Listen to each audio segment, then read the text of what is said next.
বৈধ work permit থাকা সত্ত্বেও যুক্তরাষ্ট্রে আইসের হাতে আটক হয়েছেন ৫৩ বছর বয়সী এক ব্যবসায়ী ও আশ্রয় প্রার্থী। আসিম আল হাওয়াজি সান দিয়াগো কাউন্টিতে স্যান্ডস কফি রোস্টার্স নামে একটি কফি ব্যবসার মালিক। ফেব্রুয়ারিতে ক্যাম্প পেন্টলটন মেরিন কর্পস ঘাঁটিতে দুই যাত্রীকে নিয়ে যাওয়ার সময় তাকে আটক করা হয়। আল হাওয়াজির দাবি, ঘাঁটির প্রবেশপথে নিরাপত্তা কর্মীরা তার ড্রাইভিং লাইসেন্স পরীক্ষা করেন। পরে তিনি এমন একটি ওয়ার্ক পারমিট দেখান যার মেয়াদ ২০৩০ সালের ফেব্রুয়ারি পর্যন্ত।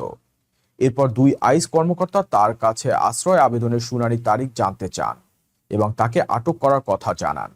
৮ দিন ওটায় মেশা ডিটেনশন সেন্টারে থাকার পর ইমিগ্রেশন মামলা শুনানি চলাকালে বন্ডে মুক্তি পান তিনি।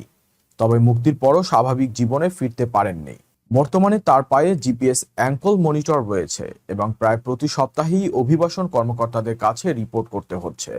তার আইনজীবী সিডনি জনসন জানিয়েছেন, আশ্রয় প্রার্থীর ওয়ার্ক পারমিট থাকলেও যুক্তরাষ্ট্রে বৈধ অভিবাসন স্ট্যাটাস নিশ্চিত হয় না।